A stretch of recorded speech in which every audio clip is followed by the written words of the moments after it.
Hello friends, welcome back to எக்னாப்பல்ஸ். இன்றைக்கி நம்ம ப்ராஜெக்ட்டு சப்மிட் பண்ணியாச்சு. இப்போ எல்லோரும் கேட்குற ஒரே கொஷின், வைவா கண்டிப்பாக இருக்குமா இல்லை டைரெக்டாக ரிசல்ட் வருமா? இந்த வீடியோவில் அஃபிஷியல் கைட்லைன்ஸ் என்ன சொல்லுது, இப்போ ஆக்சுவல் ப்ராசஸ் எப்படி நடக்குது, எந்த கோர்சஸுக்கு வைவா மேண்டரியெல்லாம் கிளியரானு பார்க்கலாம். ஓகே ஃப்ரெண்ட்ஸ், இந்த வீடியோவில் எக்னோ ப்ராஜெக்ட் வைவா பற்றி கம்ப்ளீட் அப்டேட்ஸை நான் ஷேர் பண்ணுறேன். ப்ராஜெக்ட் சப்மிட் பண்ண அப்புறம் என்ன நடக்கும், எந்தெந்த கோர்ஸுக்கு வைவா இருக்குது, எப்படி இன்ஃபர்மேஷன்ஸ் வரும், ரிசல்ட் எப்போ வரும், ப்ரொஃபஷனல் சர்டிஃபிகேட் எப்போ கிடைக்கணும், எல்லாத்தையும் ஒரு சிம்பிள் வேலை நான் இந்த வீடியோவில் எக்ஸ்பிளைன் பண்ணுறேன். இப்போ ஜென்ரலாக ப்ராஜெக்ட் கைட்லைன்ஸை பார்த்தா ப்ராஜெக்ட் சப்மிட் பண்ண அப்புறம் வைவா இருக்குன்னு மென்ஷன் பண்ணியிருப்பாங்க. ஆனால் ப்ராக்டிகல்ஸில் பார்த்தா இப்போ எல்லா கோர்சஸுக்கும் வைவா கனெக்ட் பண்ணுறது இல்லை. இது முக்கியமான ரீசன் என்னென்னா வேல்யூவேட்டர்ஸோட அவைலபிலிட்டி குறைவாக இருக்கிறனால தான். அதனால் சில கோர்சஸுக்கு மட்டும் வைவா கண்டக்ட் பண்ணுவாங்க. எம்காமும் எம்பிஏ மாதிரி அதிகமாக ஸ்டூடெண்ட்ஸ் படிக்கிற ப்ரோக்ராம்ஸுக்கு பல வருஷங்களாகவே வைவா கனெக்ட் பண்ணுறது ரொம்ப ரேர்னே சொல்லலாம். அப்ரூவ்டான ஸ்னாப்ஸஸுக்கு அப்புறம் ஃபைனல் ப்ராஜெக்ட் ரிப்போர்ட்டை சப்மிட் பண்ணினா நார்மலாக 7 to 8 months ரிசல்ட்டு பப்ளிஷ் பண்ணிவிடுவாங்க. இந்த பீரியடில் ஜென்ரலி வைவா இருக்காது. ஆனால் இதை பார்த்து எல்லா சப்ஜெக்ட்ஸுக்கும் வைவே இல்லைன்னு நினைக்கக்கூடாது. சில ப்ரோக்ராம்ஸுக்கு வைவா மானிட்டரி இருக்குது. எக்ஸாம்பிளாக BCA, MCA, MSc environmental science, MSc DFSQM, FSQM, சில எம்எஸ்சி ப்ரோக்ராம்ஸுக்கோ எம்ஏ எஜுகேஷன், இந்த கோர்சஸுக்கெல்லாம் ஸ்டூடெண்ட்ஸுக்கு வைவா ரெடியாகவே இருக்கும். சரி, வைவாவோட இன்ஃபர்மேஷன் எப்படி வரும் அப்படின்னு கேட்டிங்கன்னா, யூனிவர்சிட்டியிலேருந்து உங்களுக்கு இமெயில் டைரெக்டாக இன்ஃபர்மேஷன் அனுப்புவாங்க.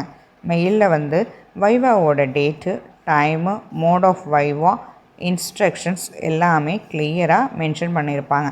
அதனால் ப்ராஜெக்ட் சப்மிட் பண்ணதும் இமெயிலை ரெகுலராக செக் பண்ணிவிட்டு இருந்தீங்கன்னா தான் நம்ம வைவாவோட மெயில்ஸ் எல்லாமே வந்திருக்கா இல்லையான்னு நம்மளால் பார்க்க முடியும். அடுத்தது என்ன அப்படின்னா சரி, இந்த வைவா நமக்கு டைரெக்டாக இருக்குமா இல்லை கூகுள் மீட் வழியாக இருக்குமா அப்படின்னு நீங்கள் கேட்டிங்கன்னா, மெயிலில் வைவா கூகுள் மீட்டில் நடக்குமா இல்லை டைரக்ட் யூனிவர்சிட்டியில் நடக்குமான்னு மென்ஷன் பண்ணியிருப்பாங்க. கூகுள் மீட்டில் மீட்டிங் லிங்க்கும் அனுப்புவாங்க. கரெக்டு டேட் அண்ட் கரெக்டு டைமுக்கு நீங்கள் ஜாயின் பண்ணால் போதும். எம்ஏ மற்றும் எம்காமுக்கு தவிர பல கோர்சஸுக்கு எல்லாமே கூகுள் மீட்டில் வைவா தான் காமனாக இருக்கும். சில கேசஸுக்கு டைரெக்டாக கூட வைவாஸ் கனெக்ட் பண்ணுவாங்க.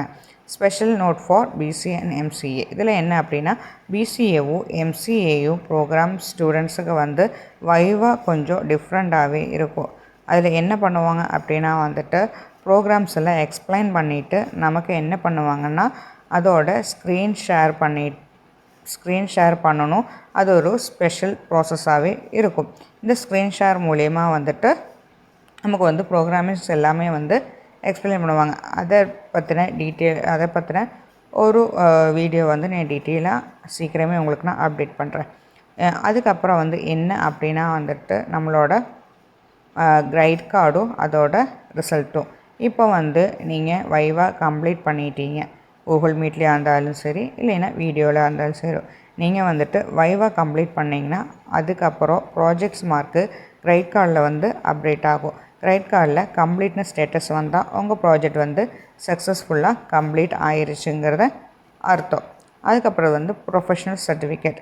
அப்புறம் என்னாச்சு, நம்மளோட கிரைட் கார்டு அப்டேட் ஆனதுக்கப்புறம் நமக்கு கிடைக்கிறது ப்ரொஃபஷனல் சர்டிஃபிகேட். நீங்கள் எல்லா சப்ஜெக்ட்லேயும் பாஸ் ஆகி கோர்ஸ் கம்ப்ளீட் பண்ணிங்கன்னா நார்மலாக 7 to 14 daysக்குள்ளே ப்ரொஃபஷனல் சர்டிஃபிகேட் யூனிவர்சிட்டிலேருந்து ஆட்டோமேட்டிக்காக ஸ்பீட் போஸ்ட் மூலிமா உங்களுக்கு அனுப்புவாங்க. இதுக்கு செப்பரேட் அப்ளிகேஷன்ஸ் எல்லாம் போட வேண்டிய அவசியமே இல்லை. ஓகே ஃப்ரெண்ட்ஸ், இந்த இன்ஃபர்மேஷன் உங்களுக்கு யூஸ்ஃபுல்லாக இருக்கும்னு நினைக்கிறேன். இக்னோவில் இருக்கிற லேட்டஸ்ட் அப்டேட்ஸை மிஸ் பண்ணாமல் எல்லா வீடியோஸையும் கரெக்டாக பாருங்கள். உங்களோட கமெண்ட்ஸோ இல்லைன்னா டவுட்ஸோ ஏதாச்சும் இருந்ததுன்னா கமெண்டில் கேளுங்க. ஓகே ஃப்ரெண்ட்ஸ், நெக்ஸ்ட்டு இன்னொரு அப்டேட்டு வீடியோவாக உங்களை நான் மீட் பண்ணுறேன். தேங்க்யூ.